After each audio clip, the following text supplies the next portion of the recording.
여러분, 예전에 제가 섬기던 옛 교회에서의 한 교인이 저에게 아는 분이 지금 병상에 누워 계시는데 와서 좀 기도를 해 주십사라는 부탁을 받았습니다.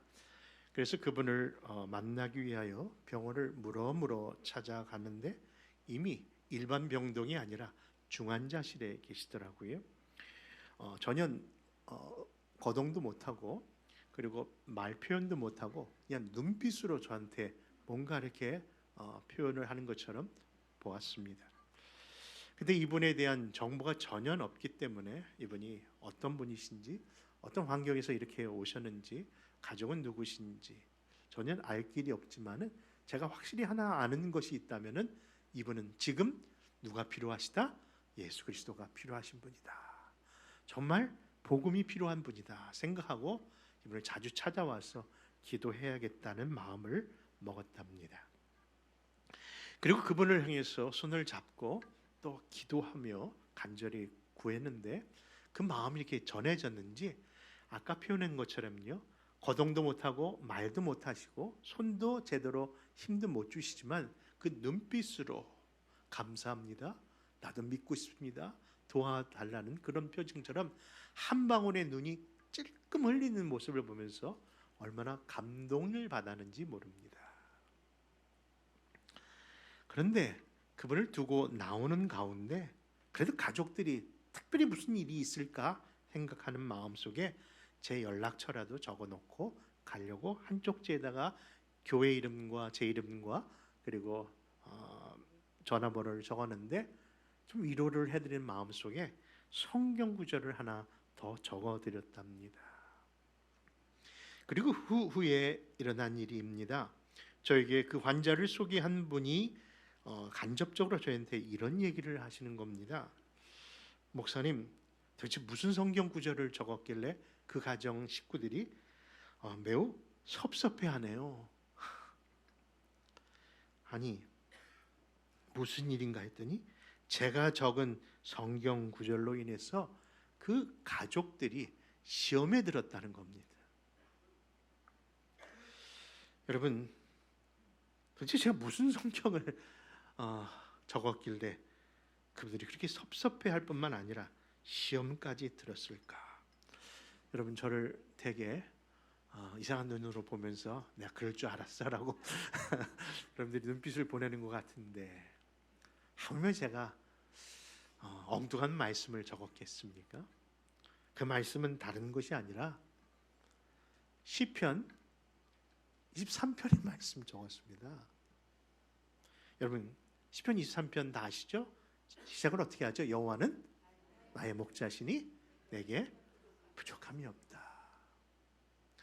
사실 그 시편 23편은요, 남녀노소, 이 땅에 태어난 아기든 아니면 이 땅을 떠나는 사람이든 그 모든 환경과 여건 속에 이 시편 23편만큼이나 가장 좋은 말씀이 어디 있을까?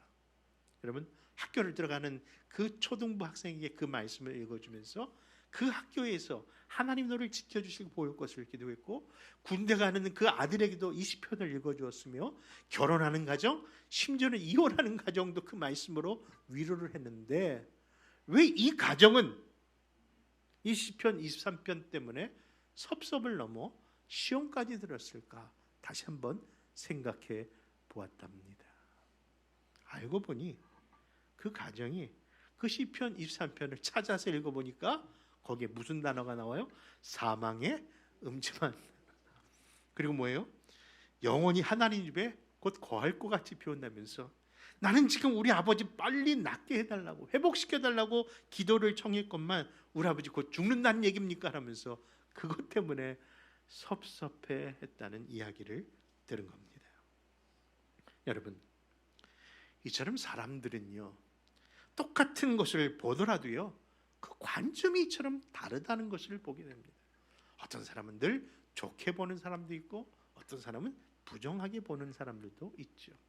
누가 그러더라고요? 똑같이 사과 한 박스를 선물로 받아도 늘 어떤 걸 골라 먹는 사람이 있다? 야, 좋은 거 먼저 먹어야겠다는 사람이 있고, 얘는 아이고 이거 다 썩어가네, 빨리 이거 먼저 먹어야지 하면서 썩은 것만 먼저 골라 먹는 사람처럼요, 똑같은 한 박스를 봐도 똑같은 그 환경 속에서도 긍정적인 태도, 부정적인 태도, 이렇게 보는 관점에 따라 사람의 삶이 달라진다 할 수 있는 겁니다.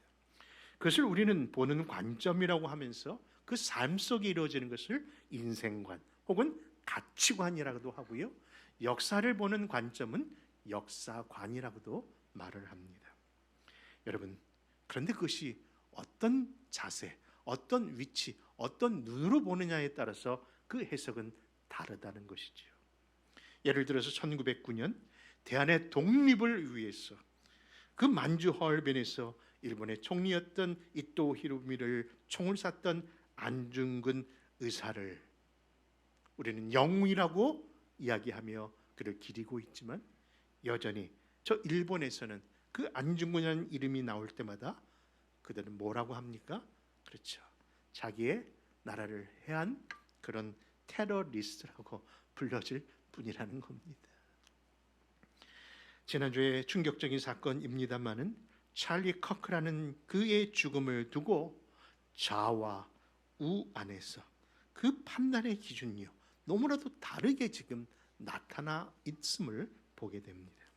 그렇다면 우리 그리스도인들은 일상에서 일어나는 크고 작은 일에 대하여 어떤 관점을 가지고 세상을 바라보고 그 기준을 삼아야 되는 것일까요? 여러분, 이러한 서론적 배경을 통해서 오늘 우리에게 주어진 이 시편 36편을 보니까 거기도 대조되는 두 단어가 등장합니다. 그것은 바로 악인과 의인입니다. 도대체 누가 악인이고 누가 의인일까요? 구약에서는요, 악이란 단어가 더 많이 나옵니다.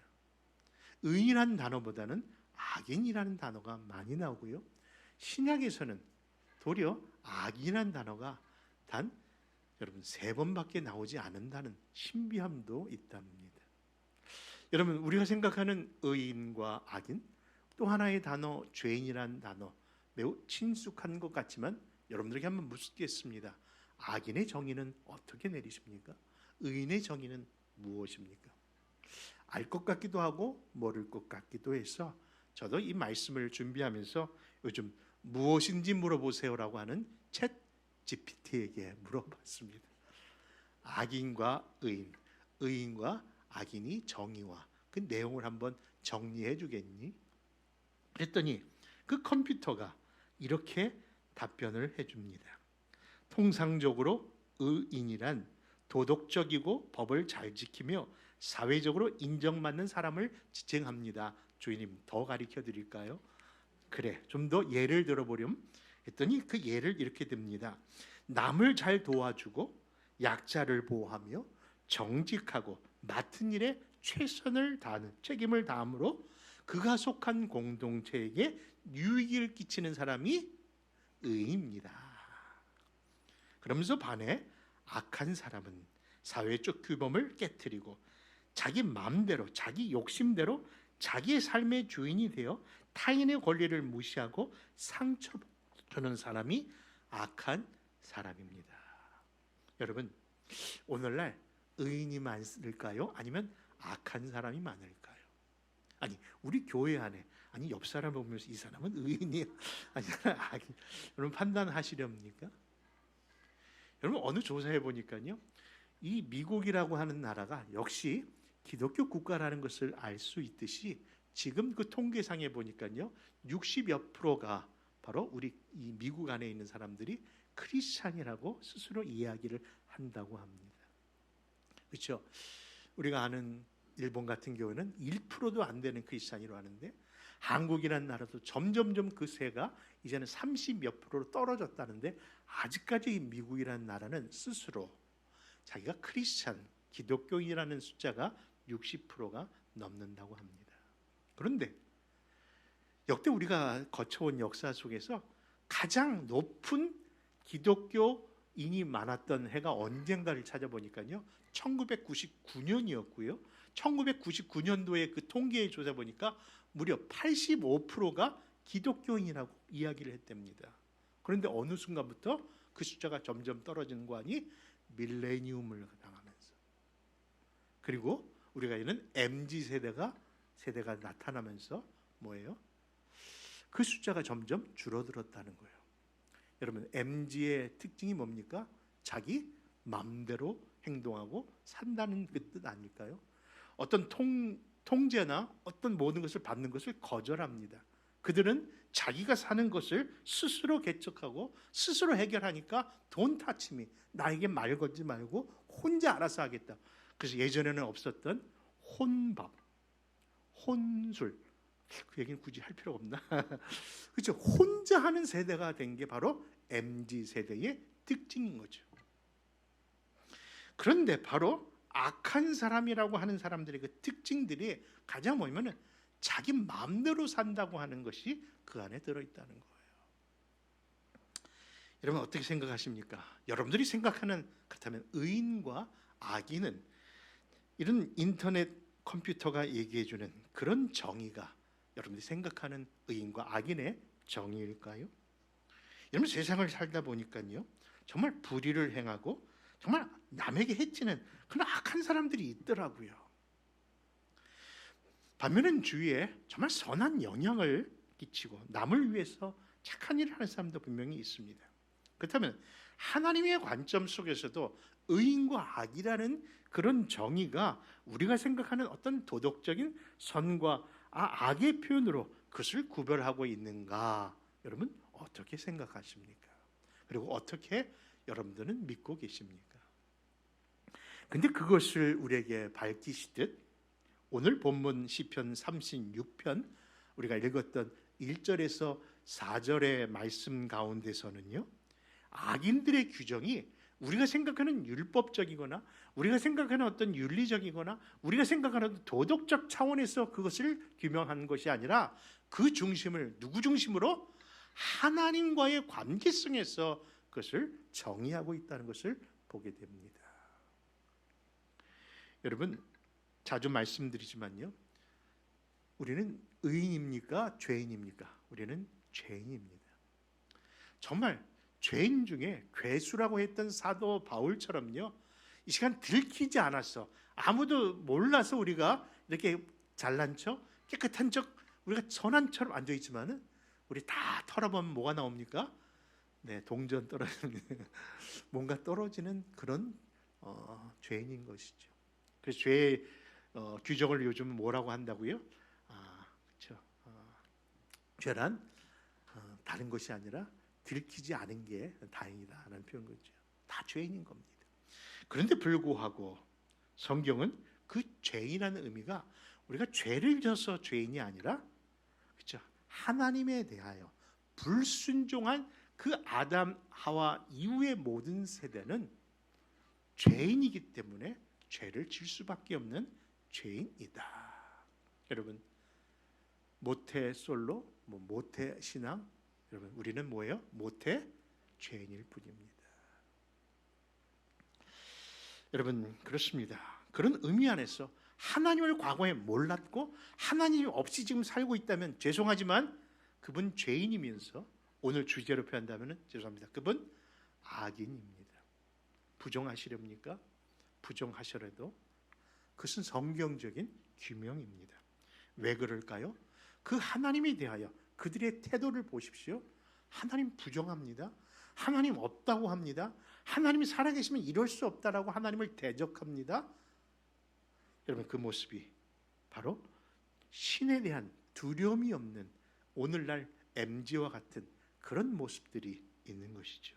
함부로 MZ세대를 표현해서 죄송합니다만 그런 영향이 있음을 오늘 본문 1절에서 4절 가운데 나타납니다. 같이 한번 말씀 찾아 있습니다. 시작.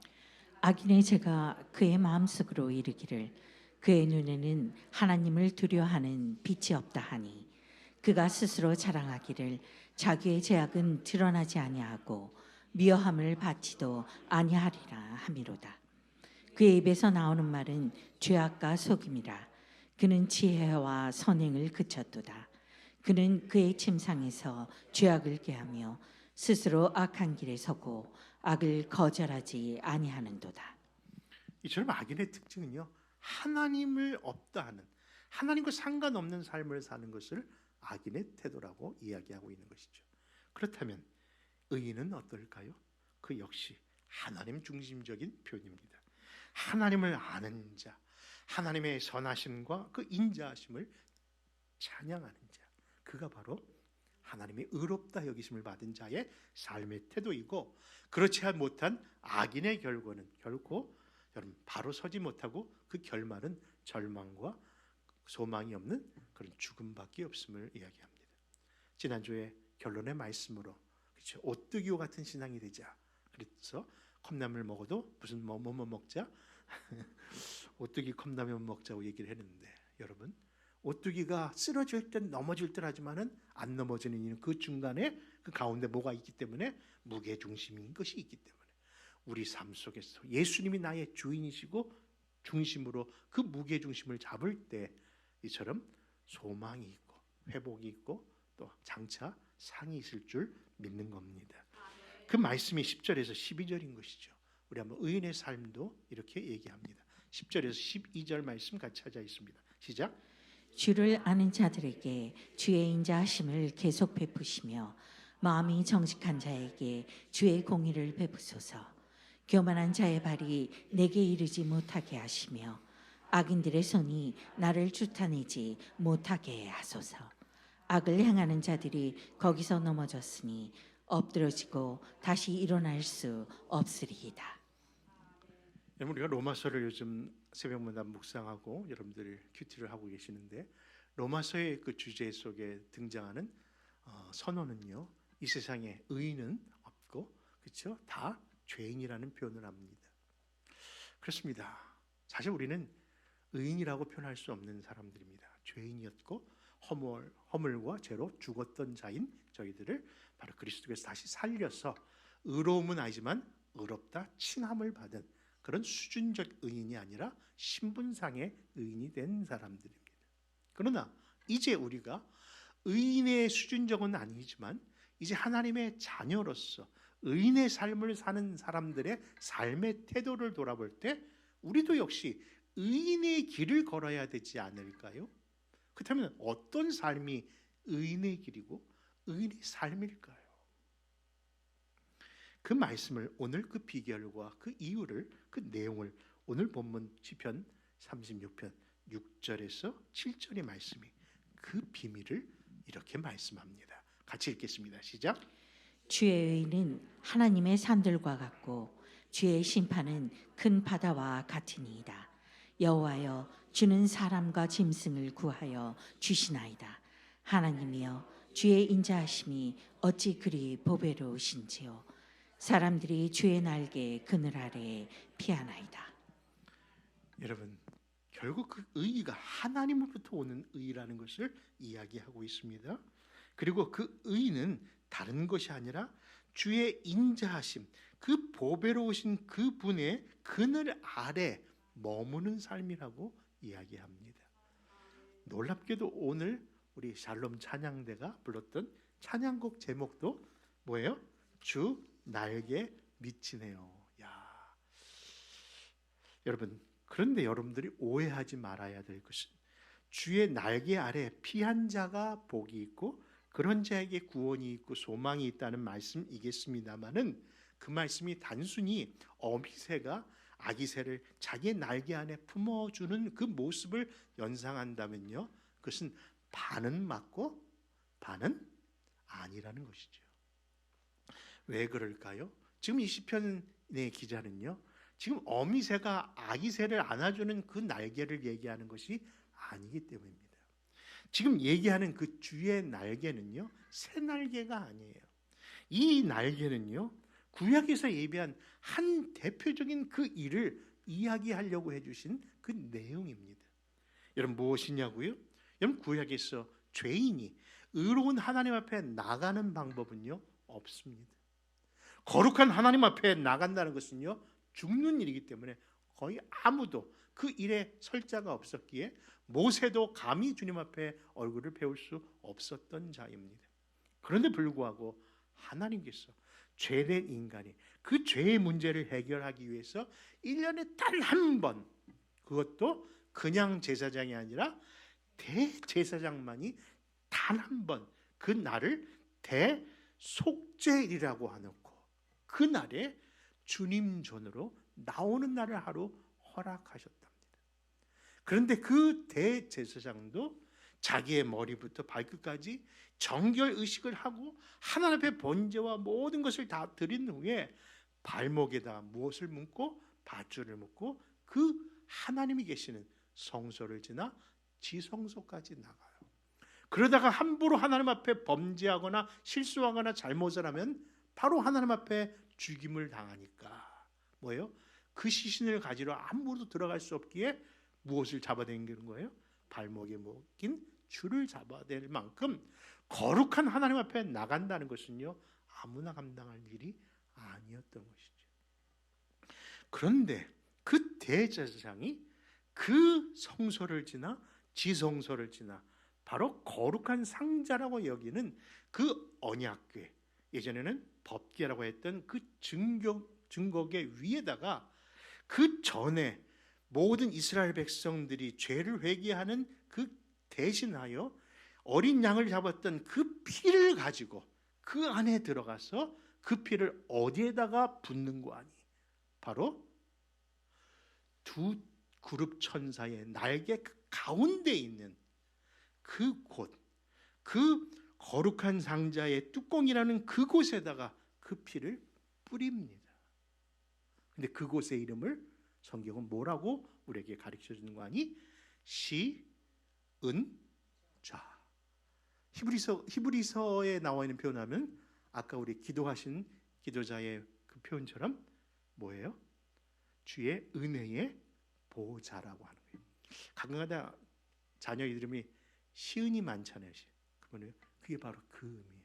주님이 임재하시는, 은혜가 임재하시는 그 보좌 앞에 해서 그것을 시은자, 시은소라고 얘기하는 겁니다. 바로 그 자리가 뭐라고요? 두 날개 아래인 거예요. 천사의 두 날개 아래, 그곳이 바로 장차 오실 예수 그리스도, 바로 십자가에 달리신 그 주님이 우리를 위하여 대속하셨고 그곳에서만 씻음이 있고 그곳에만 완전한 구속이 있으며 그 속에서만 구원이 있음을 선포하는 장소였던 겁니다. 그것이 바로 우리에게 허락하신 은혜의 자리인 것이죠. 그것을 예표하고 있었기에 지금 시인은 바로 그 자리로 우리에게 피하고 그곳에 설 것을 이야기하고 있는 겁니다. 사랑하는 성도 여러분, 의인이 누구라고요? 우리가 무엇을 행해서, 행위를 통해서 의인이 아니라 주님 앞에, 그것도 십자가 보좌로 나가는 것인 줄 믿습니다.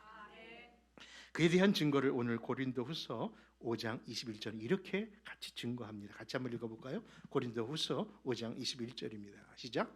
하나님이 죄를 알지도 못하신 이를 우리를 대신하여 죄로 삼으신 것은 우리로 하여금 그 안에서 하나님의 의가 되게 하려 하심이라. 그것이 바로 하나님이 우리에게 허락하신 의의 길, 하나님의 의의 내용입니다. 여러분, 아마 우리가 로마서를 배우면서 이미 표현된 것처럼 의인은 없다라는 말씀 기억할 겁니다. 그렇죠? 의인할 사람은 아무도 없습니다. 그런데 의롭게도요, 구약 성경에 의인이라는 칭함을 받은 자가 하나 있습니다. 그리고 구약의 백성의 인물입니다만은 신약에서 그도 또한 의인이라고 하는 자가 있답니다.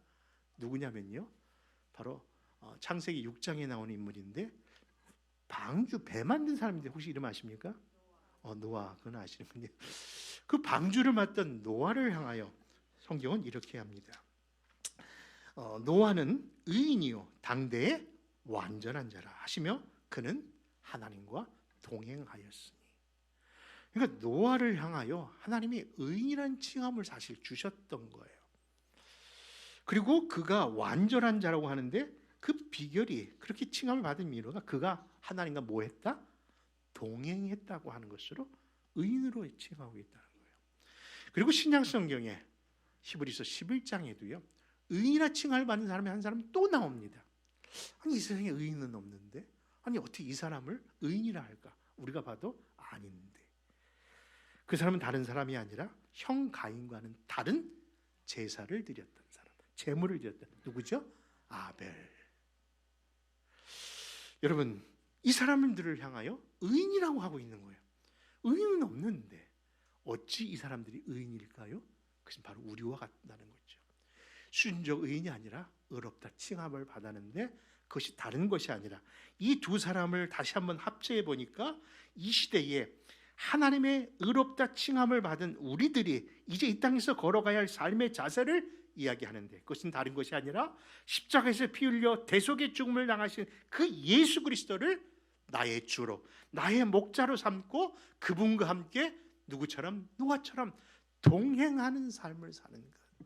여러분, 아벨에 드린 그 피의 제사가, 동물의 제사가 예수 그리스도를 상징하듯 늘 그 십자가의 그 보혈을 의지하는 마음으로 주님과 동행하는 삶이 바로 의로운 자의 삶인 줄 믿으신다면 다 같이 감사합니다. 여러분, 산에서 아무런 구속함이나 속박 없이 자기 마음대로 그냥 살아가는 양을요, 와일드십이라고 합니다. 말 그대로 야생 양이죠. 야, 그는 얼마나 좋을까요? 뭐 갇혀 있을 필요도 없고 어디 뭐 끌려갈 필요도 없고 그냥 자기 마음대로 도니까 얼마나 좋습니까? 오늘날 젊은이들이 늘 큰 자기 스스로의 자유를 이야기하는 것처럼 말입니다. 그런데 의외로 그런 와일드 쉽들이요, 그러니까 야생 양이 집에서 목자를 통해서 키운 양보다 그렇게 오래 살지 못한다고 합니다. 수명을 따져보니까요, 대부분 그런 야생 양은요, 연수가 수명이 4년에서 6년을 살면 오래 산대요. 그런데 반해서 도메스틱 십이라고 하는 목자의 손길에서 자란 양은요 2배를 산답니다. 10년에서 12년. 근데 더 오래 사는 것은 뭐 요즘 100세 시대라 그런지 양도 수명이 더 늘어나서 20년까지 산다는 얘기를 들었습니다.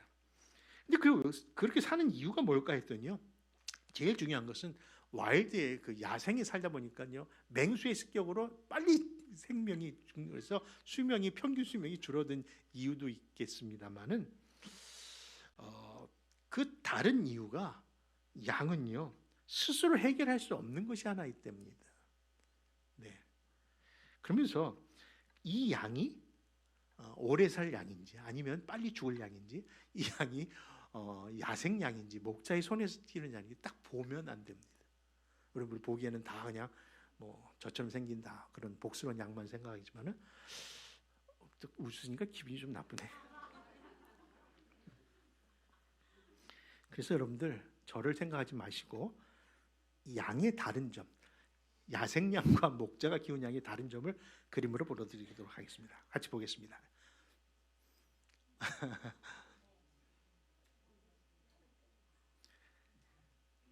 내 인생은 나의 것 하면서 스스로 목자 없이 돌아다녔던 와일드십, 야생 양의 모습이고요.